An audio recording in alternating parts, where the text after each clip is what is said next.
Good morning, everyone. It's Lisa Smith, the Kindred Stitcher. August 2nd, 2017. It has been forever since I had a video, it seems like.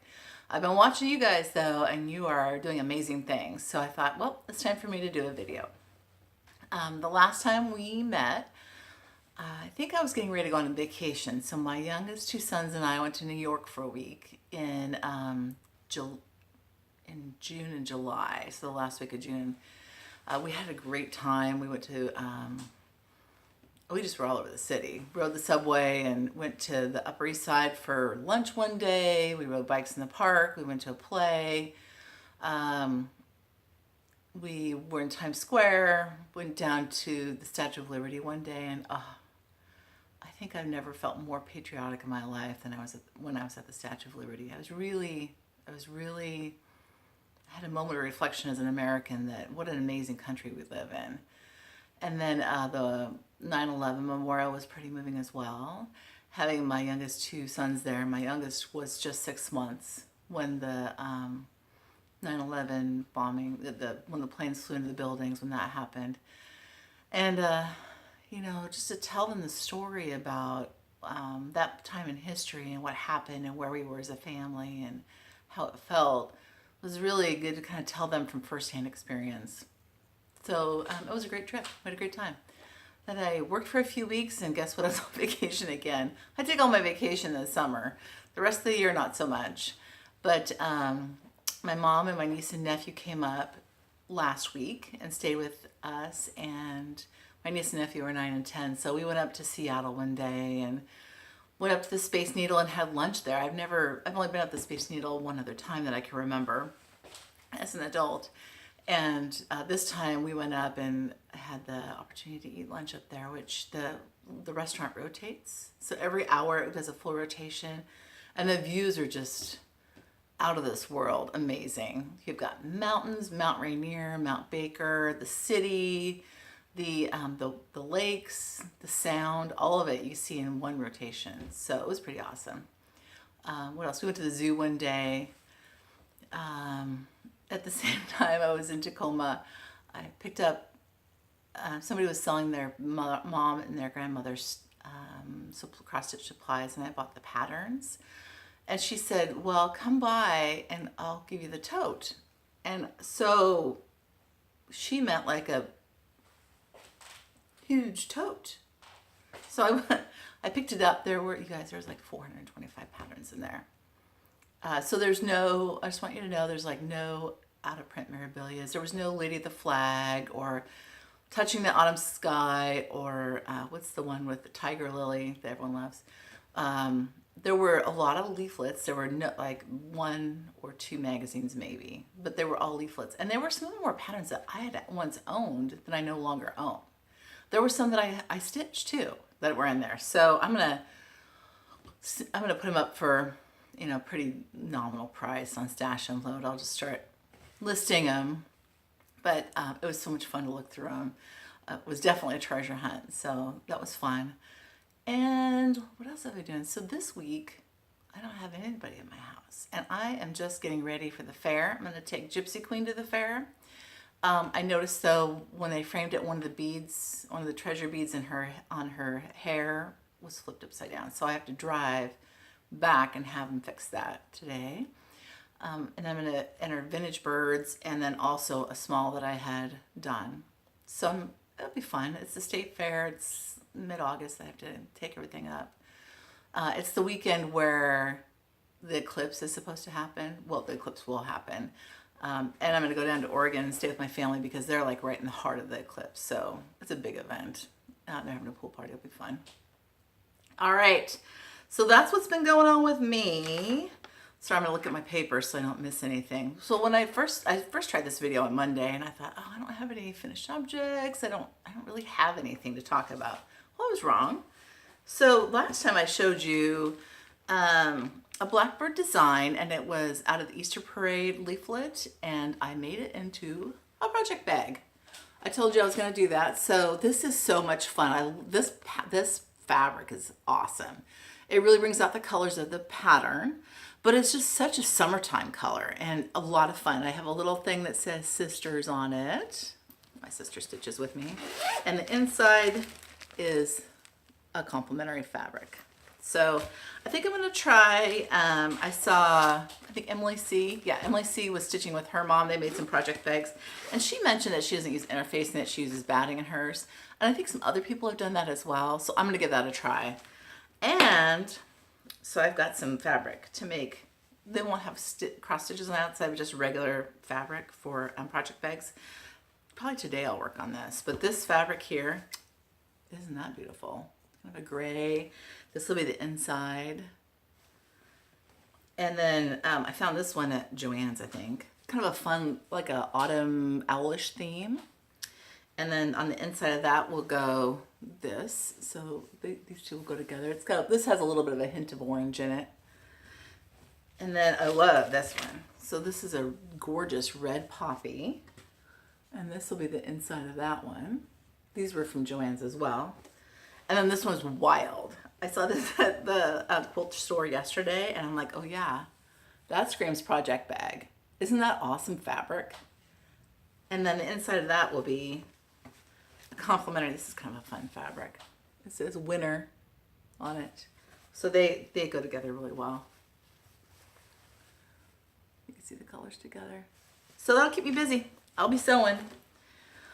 And what else is going on? So my whip. Actually, let me show you another finished object. Last time I said I was going to work on Heap on the Wood. I don't know if I had started it or not. Well, I started it, and as it per usual, I have issues with moderation, so I stitched this until it was done. Let me get a backer board, and I'll show you what it looks like. I finished it last night, so this is Brenda Gervais, Heap on the Wood. It was so much fun to stitch, you guys.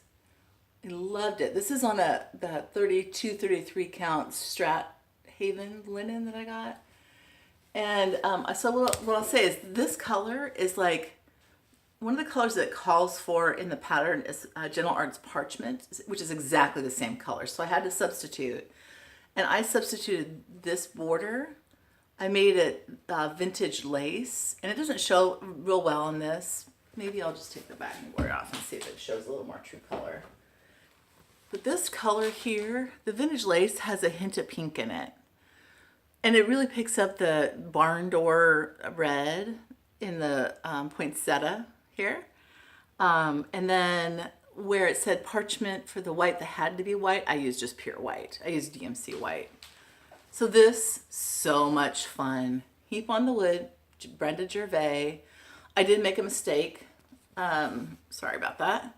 Right about here is the page break. There's actually 6 pages to this pattern. And I didn't pay attention, and this is supposed to be 3. It was supposed to be 2, and I had done 3, and I had done this whole flower and halfway down here, and I just thought, I'm fudging it. There's no way I'm ripping all that out. So mine it's a little different. It has 3 and 3 instead of 2 and 3. Let's see, did anything else change? Yes, so this was supposed to be the main, the 2 buildings. They were supposed to be in parchment also. And I used a limited edition, I think it's called Windsor Castle by Gentle Arts. Let's see. There are somebody on Instagram, I've been posting this on Instagram. Someone on Instagram said, hey, can you switch out any of the threads for DMC? And absolutely. So there are just a couple of them where you use hardly anything. One is the yellows, but the yellows here, there is like a, in the middle of the flower and on the birds, on their feet, there's just a smidge. And I think one of them has, the snowman, where you just use pumpkin as the nose. That's the only stitch that's pumpkin in the whole thing. So you could pick an orange easily.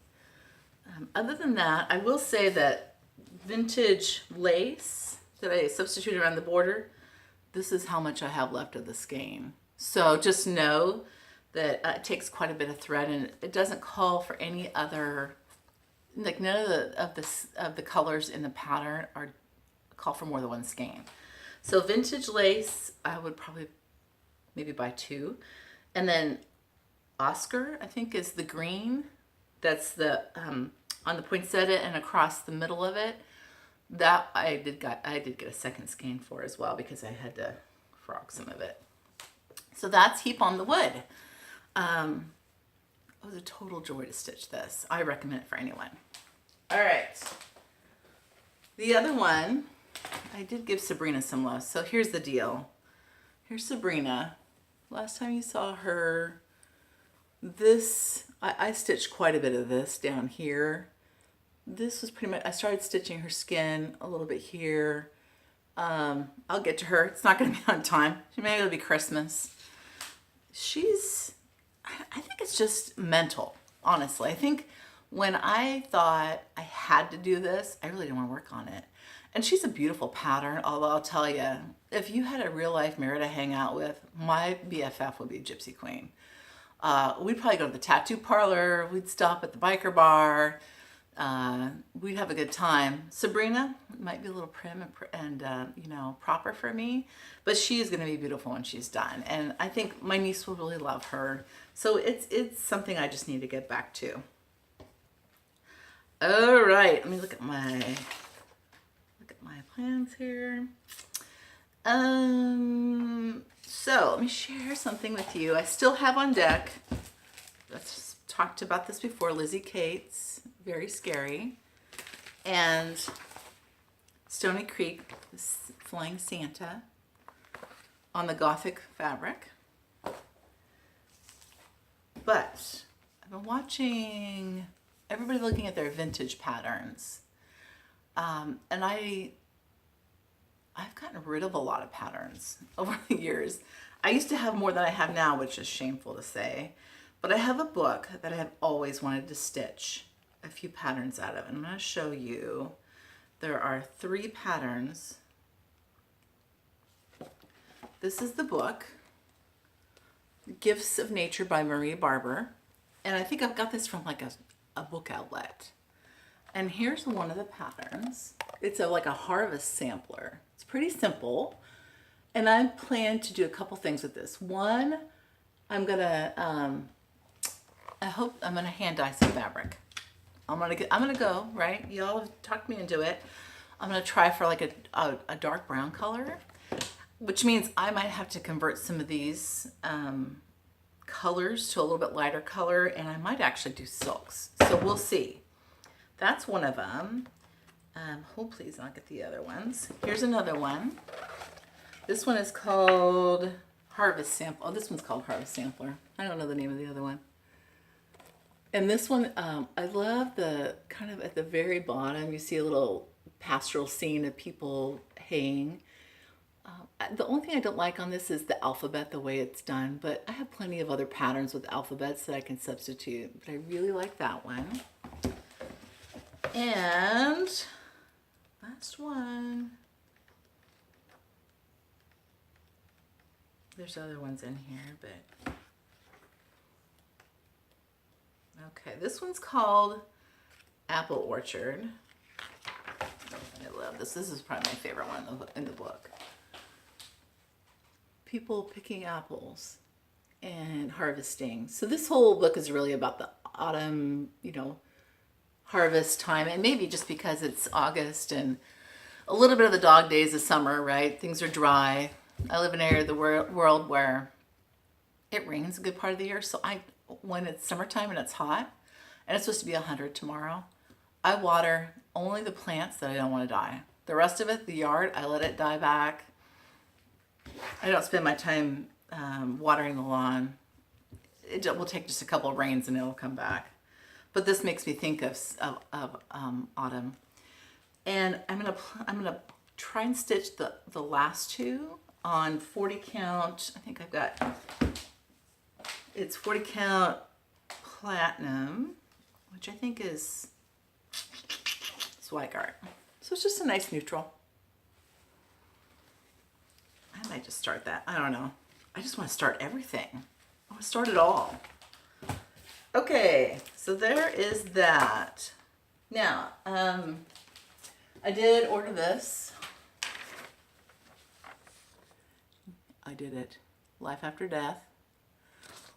And I have some silks coming from Silks for You. Just the best value for silks around, quite frankly. $25 for a hank of silk. How can you beat that? All right, so a few acquisitions. I picked this up on Stash Unload. Long Dog Samplers Renaissance. I don't know that I've seen that before. I don't think that one's in print anymore.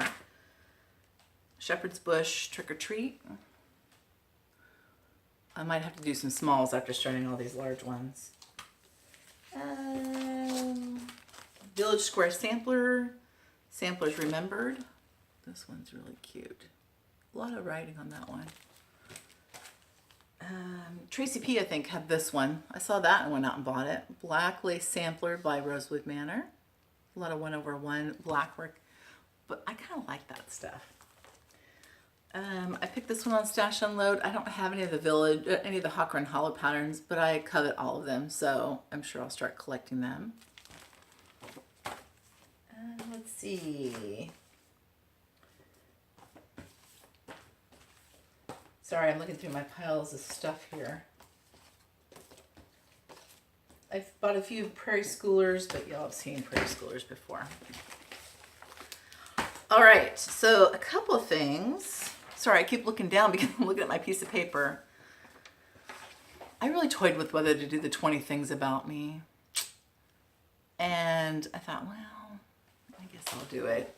So I'm going to give you some, and hopefully I get to 20. All right, so one, when I lived in Alaska from the time I was about 2 until the time I was 7. I was born in Seattle.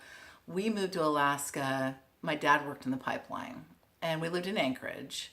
My dad would fly out to wherever, the Aleutian Islands, wherever he was working. And I remember specific things about living in Alaska. I remember the grade school that I went to. I remember at recess putting my ice skates on, following the bigger kids out to the ice skating rink, and they would take a shovel and they would shovel paths in the snow. We'd follow them as they cleared the snow off the ice. I remember sticking my tongue on the monkey bars in the winter, and that hurt like hell getting it off. I remember walking home from school and cutting through this neighbor's yard, and they had a husky who would chase me through the yard. Scared the crap out of me.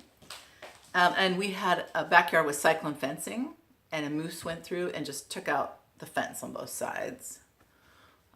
We had a 2-story house. I think it might have been a daylight basement down below, but I can't remember for sure. We would jump off the back deck into the snowdrift below. We went camping once, and I don't know, my parents, God bless them, they had a truck with a camper on the back, and all 5 of us slept in that. My mom took us picking for wild blueberries one day, and we were all like, my brother was probably 2, 3, and my sister and I were like 7 and 6 or somewhere around there. And we picked these big buckets of blueberries, and my mom has a picture of it.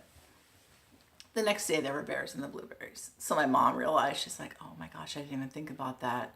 What would I do if we were in the blueberry patch and these bears came along? And then I remember a fishing derby on Seward Bay, I think it's Seward Bay, where you would catch fish, and if you got one that was marked, you would win a prize. My dad won something. So from there we moved to Oregon. I spent most of my life in Oregon, and now I live in Washington. But I'm pretty much a Pacific Northwest girl. So I thought that was interesting and share it with you. Growing up, I was big into sports. I played volleyball, basketball, and track. I played volleyball for a long time after high school, after college, co-ed, and I found that I really loved that sport the most, but I played it the least amount of time. In track, I liked it the least, but I probably did the best in track. I was a thrower, and I took 3rd at state in throwing the discus. So off the grid Stitcher, we're building a cabin in the woods. And when I had to come to you for consolation, my husband was like, we should move there. And I said, hell no. We can build a hunting cabin, a vacation cabin. And so we're doing that. It's on the Canadian border. It's in the mountains, and it's a beautiful spot. But it's 6 hours to get there, so we don't just go on there on a whim. 4, I do a little design work. I dabble in it. Hold on just a second. That's one day I'll do more of this. My life is pretty full right now, but here's something that I just designed one day and stitched. It was so much fun. I enjoyed it a lot. And If I can find time, I'll do more of it, but there's a season to everything in life, and right now it's probably not around designing. I work about 50 hours a week, so between that and my family, I get done what I can. Number 5, I also enjoy quilting. You've seen some painting that I've done. I'll show you a little bit more painting. Hold on just a second.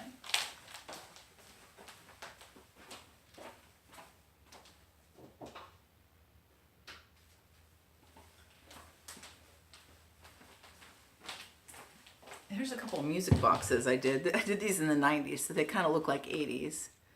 But you can see like the teddy bear and the goose and the sheep, but it's just a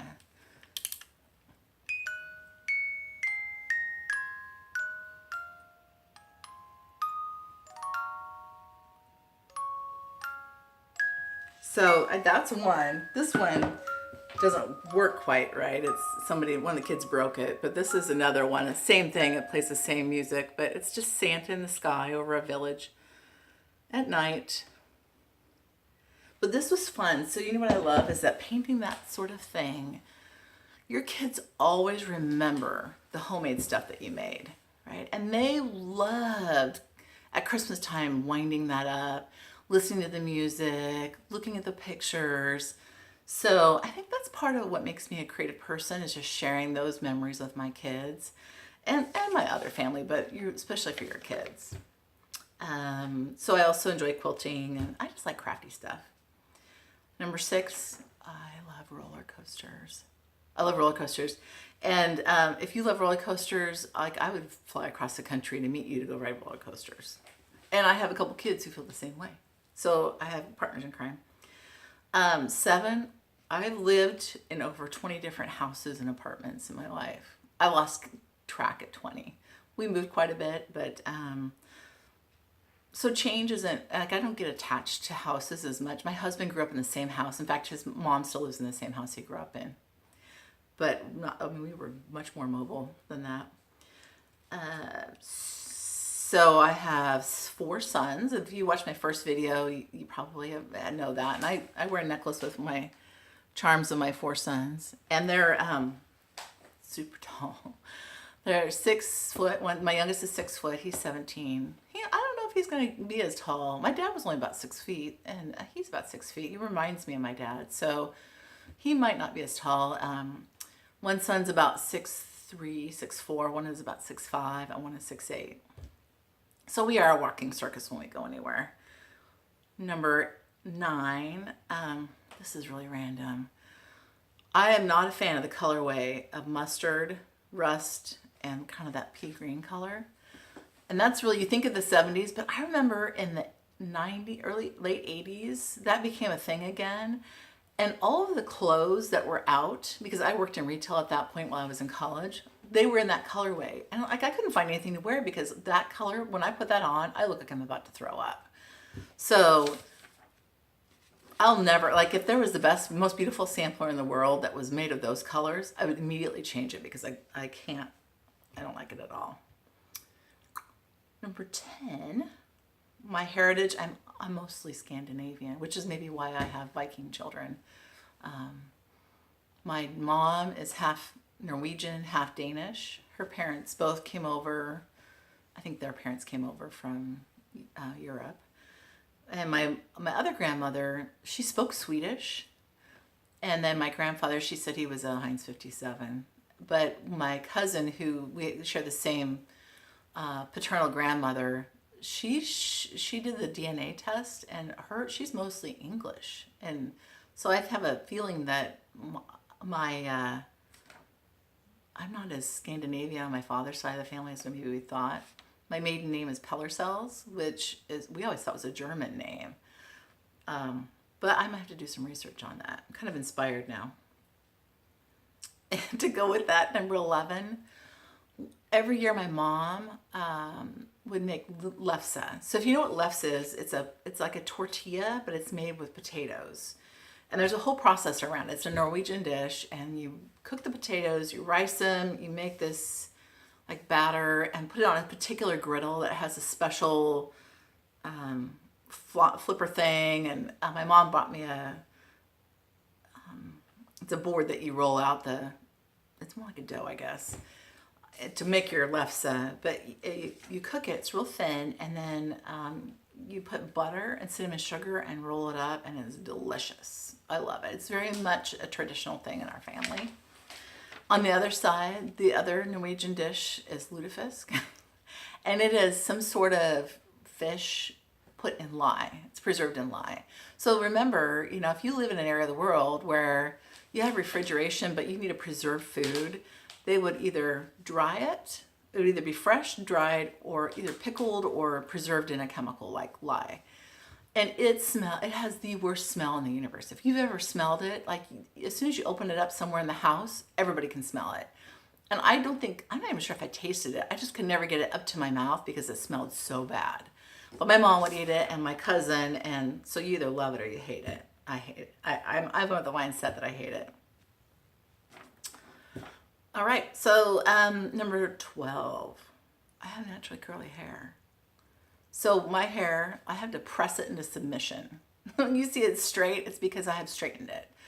And I never thought I could straighten my hair. I had a friend who's like, you should get a straightener. So I went and bought an over-the-counter. It didn't work. I had to buy a professional grade one. So yeah, it's naturally curly. And when it's humid out, it just grows. Number 13, I'm not a particularly patient person, but I've learned to fake it.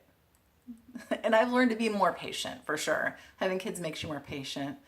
Just age and experience makes you more patient. But I like to work at a certain pace and get things done. And so I have to really be self-aware when I'm feeling, a little antsy.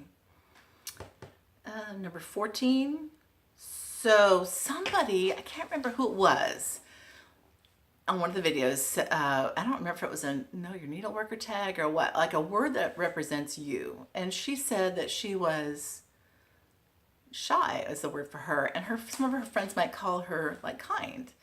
So I'm watching, I'm laying in bed watching my iPad, watching Flosstube, and my husband's laying down, and I woke him up and I said, hey, this gal described herself as shy or kind and I told him about the know your needle worker tag. I said, what's my word? And he goes, feisty. And I said, not shy or kind? He gave me the eye roll and he rolled over and he's like, whatever. So he calls me Lucy. And it's not Lucille Ball, it is Lucy from Charlie Brown. Because I'm always teasing him and trying to get him to do things. And he's like, that's just like Lucy pulling the ball away from Charlie Brown.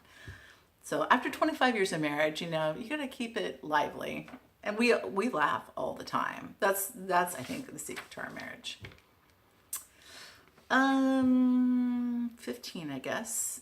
I think I mentioned this. I love gardening, but I decided that I love the end product maybe more than the process. I like to plant things. I don't love to water them as much. I need to have it be automated, and then I enjoy going out and looking at my yard. But I plant perennials. I don't usually plant annuals because perennials usually survive the dry weather of the summer. Number 16, my favorite number is the number 3. I don't know why. Maybe it's because of the triune God. Could be it. Number 17, I have started my bucket list and I've accomplished 2 things this year. One is going to the Statue of Liberty, and one is having lunch in the restaurant at the top of the Space Needle. Number 18, I love working. I can't imagine, I have 4 kids, but I can't imagine being a stay-at-home mom. I crave people interaction. I'm extroverted, probably to the nth degree, right? So I think I would be bored if I didn't really hang out with people every day. Number 19, my favorite color is the color blue. Cindy, I mentioned that to you. You love blue as well. And then number 20, Kindred Stitcher comes from Anne of E. Anne with an E, Anne of Green Gables. She's a kindred spirit. And when I started my Flosstube channel, I thought, what is my name going to be? And I love that movie so much, and the books. that that's why I chose that name.